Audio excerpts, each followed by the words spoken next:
Now, our local political analysts are sharing their reactions to President Biden's announcement. And Fox 3's Brittany DeFran joins us in studio with more. Good evening, Brittany.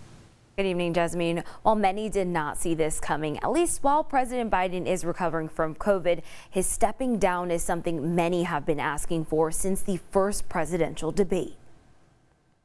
A poll recently out that said 2/3 of Democrat voters did not think that he was able to be president for another 4 years. 2/3 of the Democrat, this isn't just the public at large, this is the Democrat Party. 2/3 of Democrat voters know that Joe Biden really couldn't handle another 4 years in office.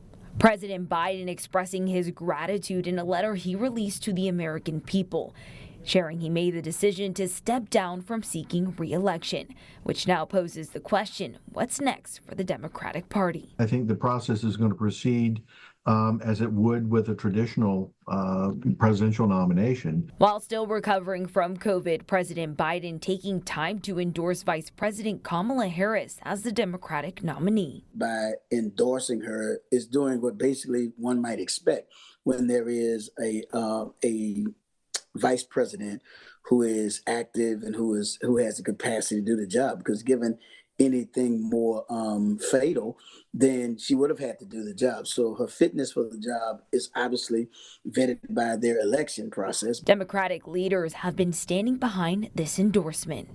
Do you think it's time for the country to have our first female president? Absolutely. I think it's not just about, is it now time? I think we should have been talking about this. She is certainly more fit to run for president and the rigors of that presidency than now President Joe Biden.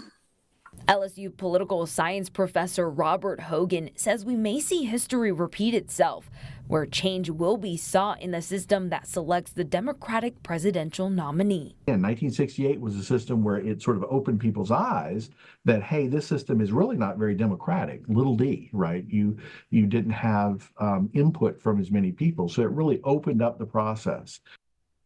And it is important to note that President Biden's endorsement does not make Kamala Harris the Democratic presidential nominee. The selection will come down at the Democratic National Convention scheduled for August 19th through the 22nd in Chicago. Jasmine?